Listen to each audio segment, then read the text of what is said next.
pray these things in Christ's most precious name. Amen. Amen. Eric, you got me turned on? All right. Make sure I'm on. Galatians chapter 6. I think it was 2 weeks ago now we entered into this, which is called the practical challenge of the book of Paul, of the book Paul wrote, the book of Galatians, wrote to the churches. And that is Paul's pattern in every Pauline epistle except for one, that being 1 Corinthians. This is what he does. He teaches, he gives the doctrine. Like in Romans, it's the book is about the gospel and what it means and how it's applied. And he teaches the gospel from chapter 1 all the way to chapter 11. Chapter 12, verse 1, it switches. It becomes practical. He begins with, I beseech you. In Ephesians, chapters 1 through 3, he teaches. What he's doing, Brother Doug, is he's teaching us about who we are. Starts out in chapter 1, right away, verse 4. This is who you are. You're the one who was preordained before the world was. And then he goes on in chapter 2 to tell you, you know who you are? You're the one who were quickened. You're the one who was made alive. You're different than before. You're not dead anymore. And then he goes on in chapter 3, and really I love chapter 3. Chapter 3 gives us the picture of like, okay, the Ferrari and the Spirit is the keys to the car. And he tells us, this is who you are. Or like he was talking about, this is be. And so he's talking about this morning. And then he goes on in chapter 4, and he says, now walk worthy. And we get into the practical. In the book of Galatians, it's verses chapter 1 all the way to, I believe, chapter 5, verse 26, where he gets, let us not be desirous of vainglory, provoking one another, envying one another. And he begins to get into the practical parts of the book. Now, we started this a couple weeks ago, and I don't know how far we're going to get today. This is one of those times, Ben, this is one of those times where I know that I had 2 hours worth of notes. So I started cutting this thing down. I didn't get done last week. I didn't get done the week before that, and probably not going to get done this week.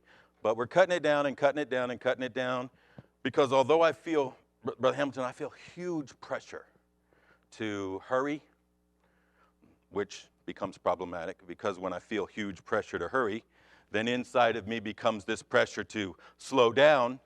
If I'm not careful, both of these are done in the flesh, and as we talked about, you can do anything in the flesh, and guess what that makes it? Not profitable. Makes it full of corruption. So it is kind of a challenge, but we're going to try to work through this. Now, this is where it goes. When we begin to look into this passage that deals with the practical matters, we called it last week, normal Christianity, we see some responsibilities of our name, responsibilities of who we are. One, we have a responsibility to those who are overtaken. Chapter 6, brethren, if a man be overtaken in a fault, ye which are spiritual, you who are doing the normal Christian thing, okay, because walking in the flesh is the normal fleshly thing, the normal just created thing. Walking in the Spirit is the normal Christian thing. You who are doing the normal Christian thing, restore such an one in the spirit of meekness, considering thyself, lest thou also be tempted. Verse 2, we not only have a responsibility to the overtaken, we just have a responsibility to others, to those who are burdened. Because as we started last week, burdens are everywhere. We're burdened. This is a common thing. We have a common practice of being burdened. Bear ye one another's burdens, and so fulfill the law of Christ. Verse 3, we have a responsibility to walk in humility. For if a man think himself to be something when he is nothing, he deceiveth himself. Verse 4, we have a responsibility for self-examination. But let every man prove his own work, and then shall have rejoicing in himself alone and not in another. Verse 5, we have individual responsibility. For every man shall bear his own burden. Verse 6, we have a responsibility to those who teach. Let him that is taught in the word communicate unto him that teacheth in all good things. Verse 7, and I hope we get here, but I don't know if we're going to. Verse 7, things change a little bit, and we're going to see he's really getting towards the conclusion. Be not deceived, God is not mocked. For whatsoever a man soweth, that shall he also reap. For he that soweth to his flesh shall of the flesh reap corruption, but he that soweth to the Spirit shall of the Spirit reap life everlasting. And let us not be weary in well-doing. You know the reason he said, Ben, you know the reason he says that? Because doing this can be tiresome. So he encourages us, not to quit, not to give up, just because we get a little tired. And let us not be weary in well-doing, for in due season we shall reap if we faint not. As we have therefore opportunity, let us do good unto all men, especially unto them who are of the household of faith. Now again, I'm saying that's a whole lot. And Doug, really, if we were going to cover this passage, we would be covering all of that. So I don't know if we're going to get there. But again, this is where we kind of left off last week. We all have burdens. Great question, Dr. Borg. Just, here I was last week trying to chug along, get on the path like the train. And, he had to go, slow down the train. If you're going to say, we all have burdens, well, are these burdens good or bad? Can these burdens be good? Why do you have to ask a question like that?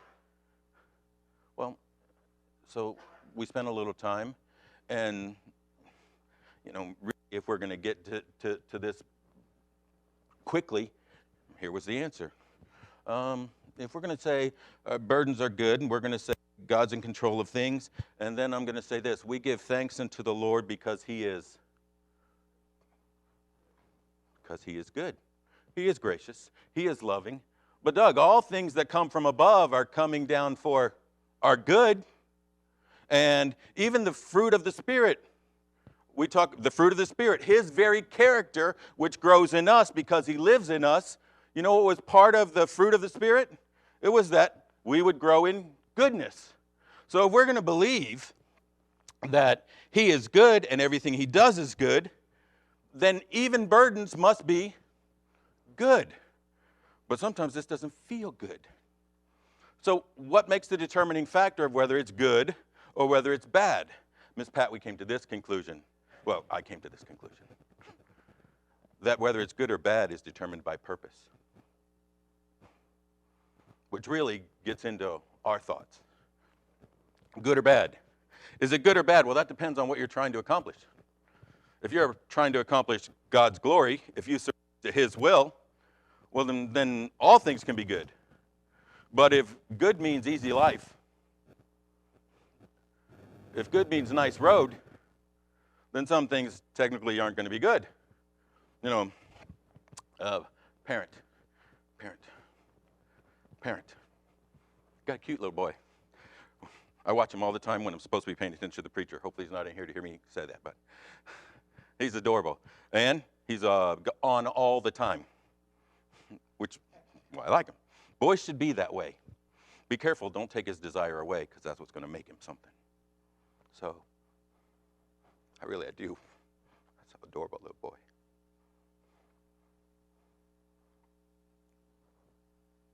But he's never going to think discipline is good. And he's not going to think studying is good. And he's not going to think sacrifice is good. But as a parent, you know what you're doing? What is for his good. And sometimes what we're going through, Miss Pat, we don't think it's good. But that's because our purpose is like that little boy. I just want to play. I just want to play. I just want to eat. I just want to walk. I just want to talk. I just want to watch. But yes, everything that comes down from heaven is good. He loves us for His good. So it boils down to this picture. And we spent a little time there, probably more than I wanted to, because we were on that train just chugging. And then it jumps into verse 2, that we're supposed to, and we're just trying to get back to where we left off. Verse 2, we're supposed to bear one another's burdens. Not only do we all have burdens, but we're supposed to bear these burdens. We're not supposed to be people of, you got what you deserve.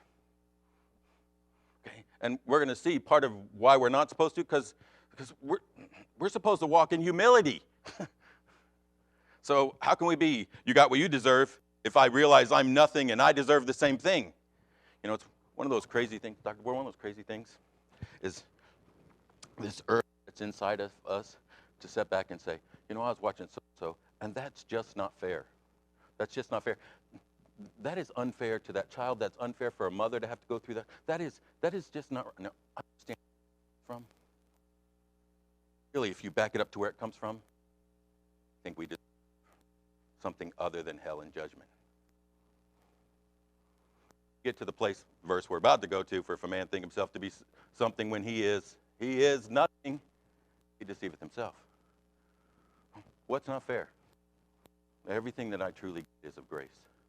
And it is way more than I deserve. I don't want to be in that deserve group. And he's just growing me through for his glory. And when I get to that place, you know how much easier it is to deal with things? I can truly learn to be thankful and grateful. His spirit grow in me. Okay, see, this is a real life book. As we were talking about, this book's written to the church. It's written to us. This is where we live. And that's what he's challenging as he gets into this practical area. Now, we did do this, I think. I don't know how far we got last week. I did write a note. This is where we left off. But I skipped so much to get there, I don't know where that is. Brother Allen, when we talked about being a burden bearer, one of the questions was, what does this look like? Okay. And I had 3 places I was going to go to. I don't know if we went to any of them. One of them is go to Matthew and you take a look at the woman caught in adultery.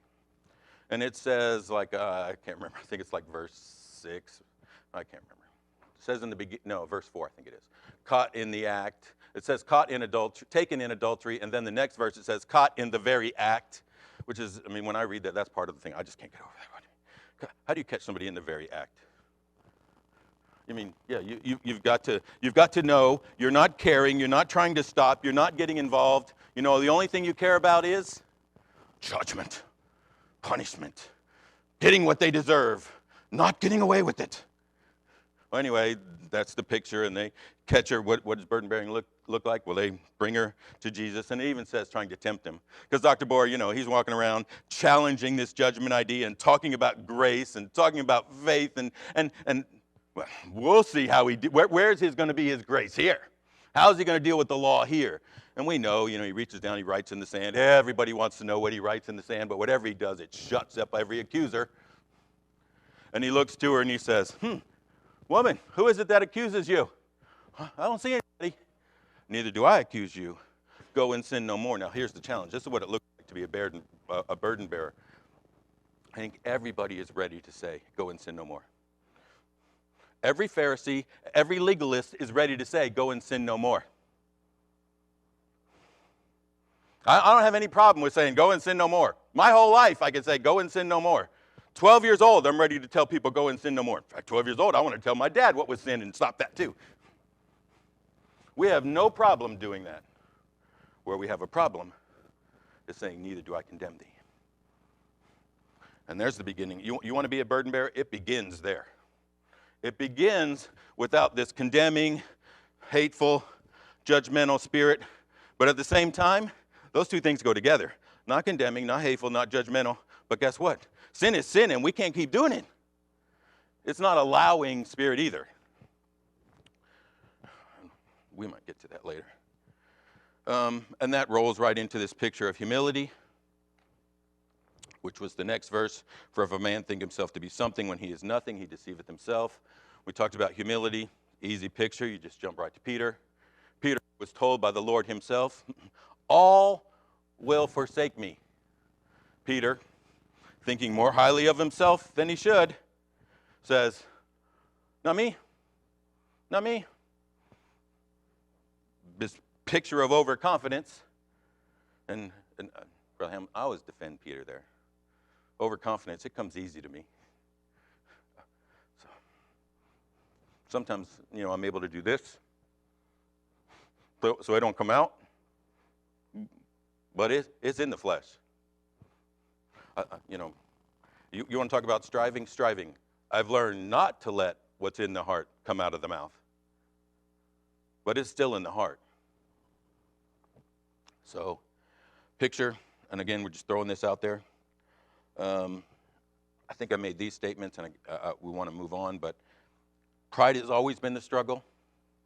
Pride, Brother Doug, pride is a picture of us living immature lives. And the more we grow in maturity, the more we should grow in humility, and humility should become easier and easier, and pride should stick out more and more. It pops up because the flesh is still here, the battle is still here, it's easily to be overtaken, it's easy to get in that striving picture, But when it does, as we become more and more mature, it goes, why did I say that? Why did I do that? And it gets quickly dealt with. Quote, true humility does not recognize itself. What humility is we recognize the pride. The more humble we truly are, the more we see pride in our lives. True humility is more aware of pride, and it is constantly working to confront, remove, and reduce pride in our lives. This is the process of producing humility. So I think this is kind of where we got. And this is the picture of the struggle. And that leads us up to here. Verse 3, for if a man think himself to be something, when he is nothing, he deceiveth himself. Verse 4, the challenge. I mean, if I was to list the 5 great challenges of the church today, this would definitely be one of them. Okay, you know, I want to sound good. The beginning of the root is pride. But Ms. Pat, if I'm talking about 5 individual things we struggle with, okay, apathy would be one. Okay, this would definitely be one. But let every man prove his own work, and then shall he have rejoicing in himself alone and not in another.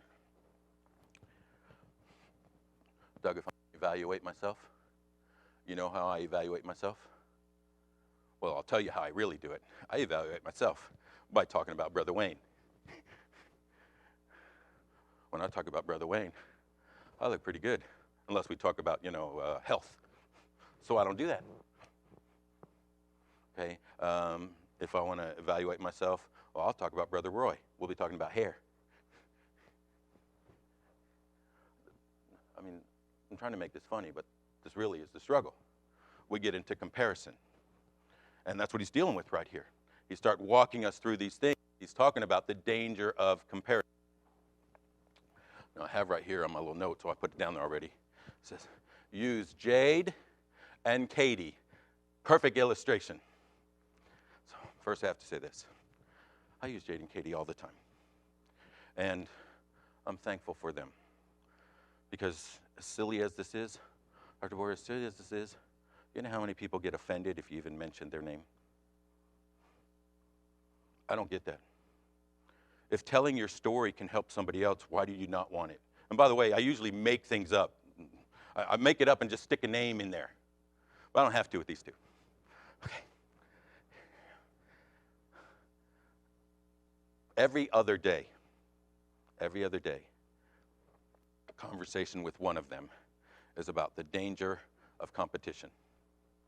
Now, you say, competition can be good? Oh, no, for them to compete, they're comparing. And in the purpose, here's the problem with competition. The problem with competition is one wins, one loses. Who wants to feel like the loser all the time? Okay, you really want a picture of this? It's much easier to talk about Katie and Jade, but if you really want a picture of this, talk about marriage. You get in a competition struggle in your marriage, you make the wife always feel like the loser, or the husband always feel like the loser, guess what? That's a tough place to be. So anyway, it's talking about this danger. And I talk to them about it all the time. And I had this big thing that just happened, and I was going to talk about this illustration. And I was teasing Jade last week about going to do that.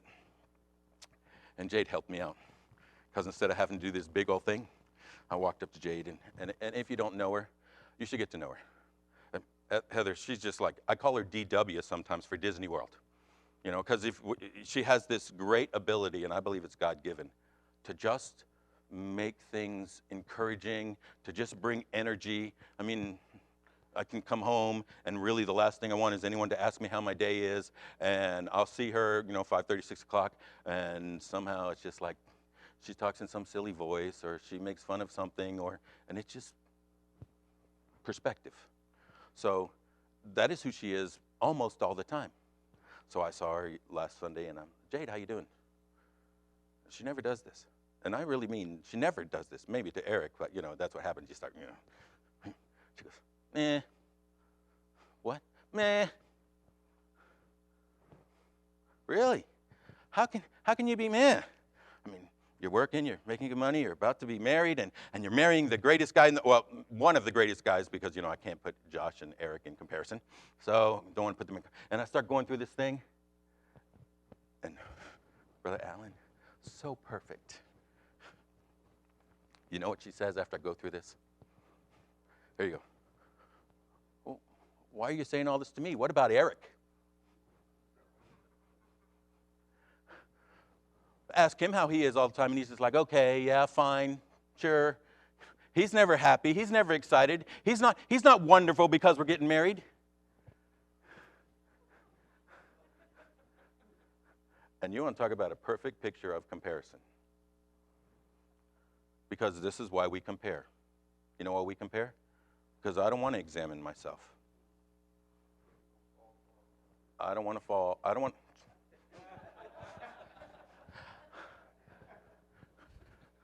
Are you just talking about me? You sure? You sure you're not talking about me? You're talking about you, right? You're examining yourself, right?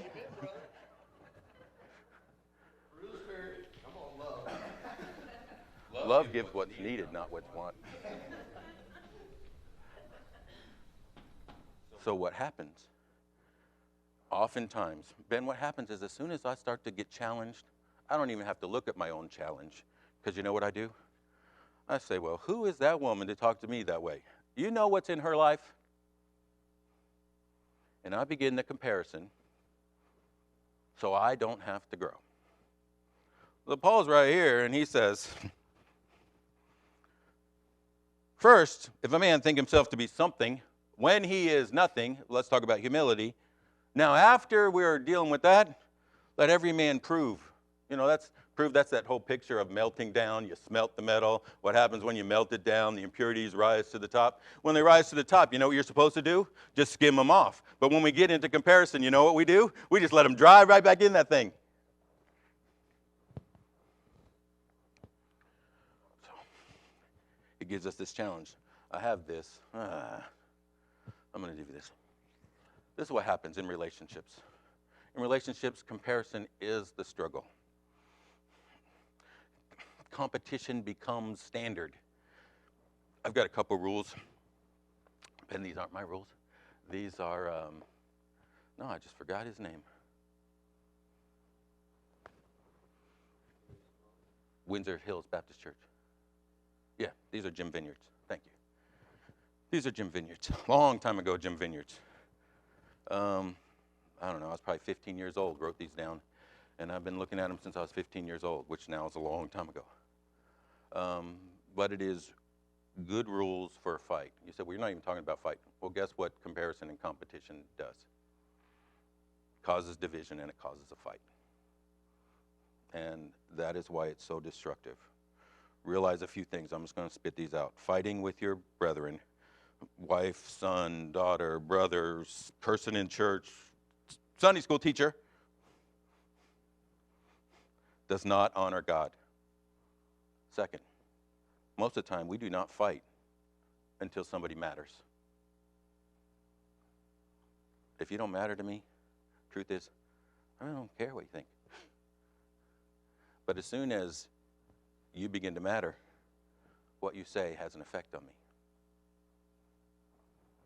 So realize all those people you're getting mad at and writing off and getting bitter.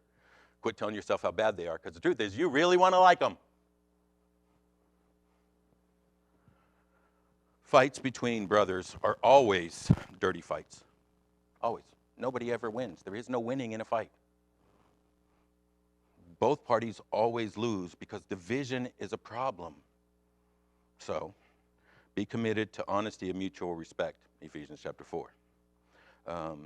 Make sure your weapons are not deadly. Hi, Lisa. Always nice to see you. Lisa, you realize pouting or anger, they're both deadly. Anger is deadly. It's deadly. Hold on, pout. Oh, what's the purpose? I want you to feel pain. That's why I'm going to hold on to this. Well, that's real loving. That's really uniting. That's really fixing.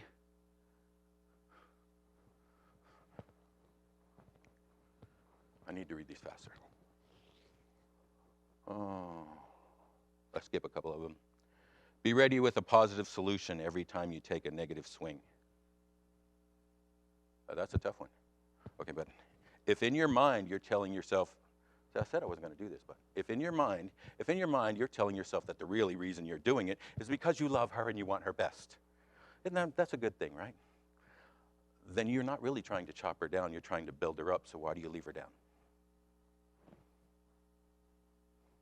The reason to leave her down is so you can get over the top and be the winner. But there are no winners. Be ready with a positive solution when you take a negative swing. He was a smart guy. That's probably why I wrote these down. Watch your words and guard your tone. Well, I just said, well. Oh, here, Aiden and Eric, it's not well, it's sure.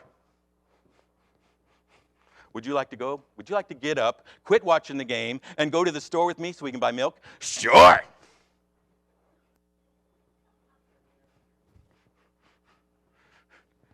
What he really should have said is, what a dumb question to ask. No, I don't want to go. If you would like me to go, however, you are important enough to me that I'll turn off the TV and we can go get milk. Are you sure?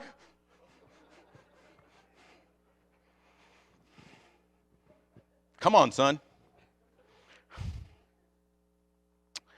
Never swing in public. In public. And just promise. Here. Be committed to when the fight is over, together cleaning up the mess. Okay. Doug, I know these sound silly, but you know what? If we could just make this part of our practical life, we'd have less struggle with comparison and competition. Because, you know what I've learned? I can blow things up like that. It takes a lot more work to fix it. And when I get involved in the fix, it is encouragement not to blow it up again. Doing the work to do the repair is often the reason why we grow and don't blow up. Now,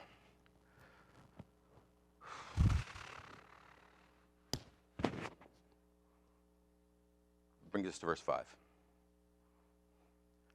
Just so you know, I wanted to get to verse 8 today. We might quit early because I don't want to start into that. Verse 5, and I cut these down a whole lot.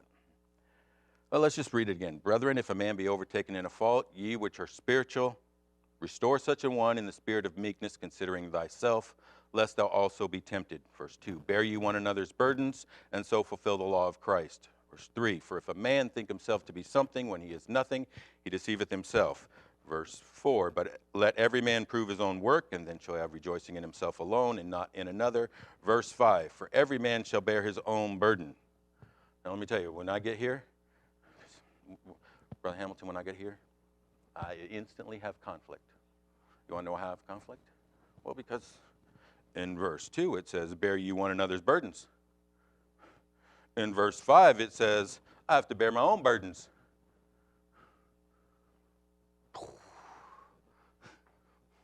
Well, which one is it? Okay, well, we talked about this a little bit last week. Oh, we did talk about this a little. We talked about this a little bit last week. Just remember, when you pick on me, I get the last word. You're not supposed to say that out loud in public. you can only get away with that because she's laughing.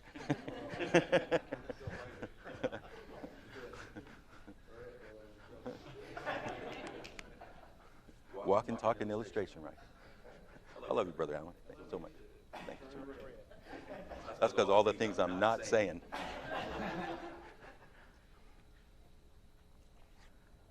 When we talk about bear you one another's burdens, I'm talking to you about her burdens. And really, that's a fact. When we look, I believe this. I believe this is the group God has brought together for a purpose. This group has a purpose. I believe you have a purpose as part of this body, and part of that is helping this body. You are to bear one another's burdens, and you are uniquely qualified to help some in here. And I believe God will speak and give you burden for the burden. Now it's up to you if you're going to do some bearing. I mean, we're family brought together. And so when he talks about bear you one another's burdens, he's talking about you seeing Ben. And that's, if we're going to talk about Ben, it's going to be how we helping Ben. But I'm going to tell you, if you come to me and ever talk to me about all your struggles and how things are so hard and things are so rough, you know what I'm going to talk about? Not Ben. I'm going to talk about you. So let's see. You mean God gave you? You're the one person on earth God gave above what he's able?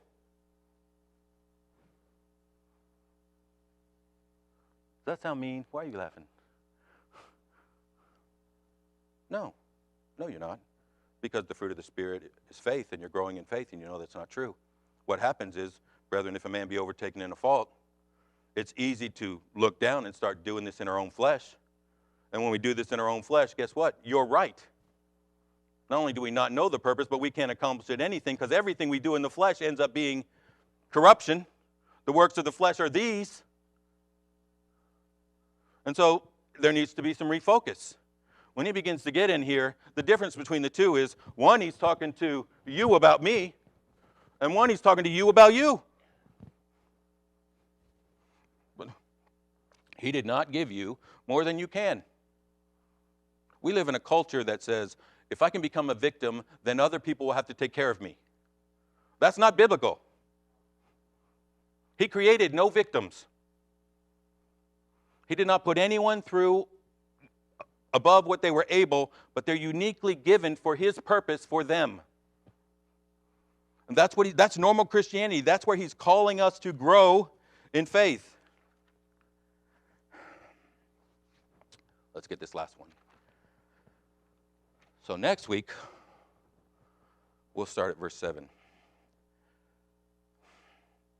Verse 6, let him that is taught in the word. Okay, this is just an awkward verse. I was going to skip over this verse. It's been here because this would be the picture. Let him that is taught in the word, so this time that would be you because you're sitting out there, communicate to him that is doing the teaching. So there is now not only a responsibility to others, and there's a responsibility to walk in humility. There's not just a responsibility to self-examine. There's not just a self-responsibility to bear your own burden. But Pat, now we have a responsibility to those who are doing the teaching. And I'm going to tell you, usually when people get here, we're going to go through this real fast, but usually when people enter into this picture, this is a verse that gets, I don't want to say it that way. Let him that is taught in the word communicate unto him that teacheth in all good things. Very important, that little phrase, good things. We'll see here next week, but because it starts to give us a picture of what he's talking about. But most of the time when people come here, Brother Hamilton, this is where it ends up. Let him that is taught in the word communicate, talking about sharing, talking about taking care of, talking about good. So we take this verse and we just simply say, you have a responsibility. Here, I'm going to sit down. We have a responsibility to financially take care of him who is teaching us in the word. Okay. Now, Brother Roy, I'm going to tell you, I don't have any problem with that. I believe that's very true. And I can go to other places where I believe that's specifically being spoken about. So if you were up here and you were teaching that, I would just simply say, it's true. But I do believe that that is twisting just a little and taking some of the responsibility off of where this is really pointing this verse. I do not think, if you look in context, that this has anything to do with financial. What this is talking about is that, yes, we should enter, we should share, we should give example to him who is teaching in all good things. What's he's teaching? He's teaching us in the excellent things from the word, from here. And what it's talking about is, yes, we should be supporting, we should be encouraging, we should talk about this. Oof. Doug, I'm going to get myself in trouble. I didn't really intend, it's not right here. If you want, you can look at my notes afterwards and make sure it's not written down. But, we were joking around this morning. I always joke around with Doug because I know he doesn't half listen to me, so I can't really get in trouble. Right? You know how that is, Miss Pat. We're together.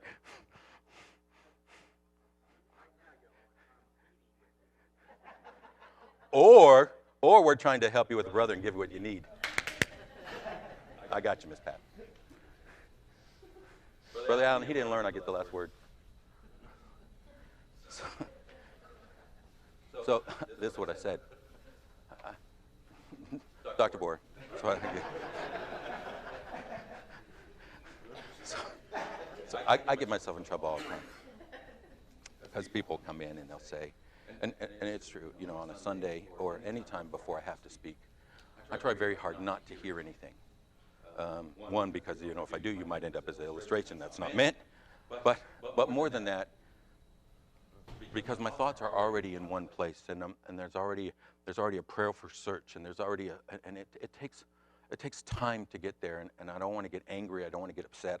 I don't want any flesh to come in and cause a struggle there. So I try not to listen. So if you say something to me in the morning, with the true all apologies, I'm not trying to offend you. I usually have some smart little comment. And so like one of the smart, how are you doing? Well, fine as far as I know. I haven't asked anybody, so, you know, no one's had a chance to tell me. Okay, so, well, the truth is, and this is what I said to Doug, because, you know, with Doug, I am a little bit more truthful. You know, if anybody gets to hear the poison out of the heart, he does, because like I said, I can say it and it just goes boing, he's not listening, so I don't feel so bad. But when I say it, I catch it. Well, I did catch it this morning, right, Miss Pat? I caught it. I said, you know, ooh, that was bad, right? So I said, well, the truth is, you know, I should just go ahead and start saying, yeah, so what does it matter if I ask anyway, because people won't really tell you. No, I'm going to tell you, out of the abundance of the heart, the mouth speaketh. That's actually what I thought. But that's so ugly. But here's why. Brother Roy, I've taught a long time. When it talks about let him that is taught communicate, you know what I covet? I covet people joining in. Brother Hamilton, really, I mean, this is going to sound mean. I don't care if you disagree with me. Because if I'm wrong, I don't have a problem being wrong. I really don't. I have a problem staying wrong. So if I'm wrong and you can help me, you will become my best friend. No, that's a fact. Hank, I truly love those pages. I love what's written on them. I love the fact that they challenge my life. I believe they're the only answer in life, and I believe that I've studied it, and I believe I've listened to people who've studied it, and I believe that I have a viewpoint on it, and God's given me that viewpoint, and I think I have peace, but I can deceive myself, and so if you can show me that I'm wrong, I will hug you. I covet that joining in, that fellowship. Well, I've told you that it was good. Okay. Actually, I struggle with that. You know what? I have taught people for years and years and years and years and years. You know what I covet? I covet they understand, because if you understand, it brings about a change. When you partner in, when you join in, it changes lives. It brings, as Acts chapter 2, all things come, and you can come together. As Philippians, we come together with one mind and one accord. Oh. See, when we get here, I don't necessarily think it's talking about, okay, since I don't know, how long, Hank, I've taught you, I've been teaching this class probably for like a decade with you, right? I'm running out of things to say. Oh, you were about to say something out loud in public. That's 10 years. He got smart. He bit his tongue. But you still thought it in the heart.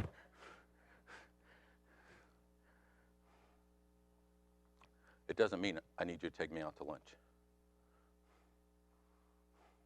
It means we need to be on the same side of the rope,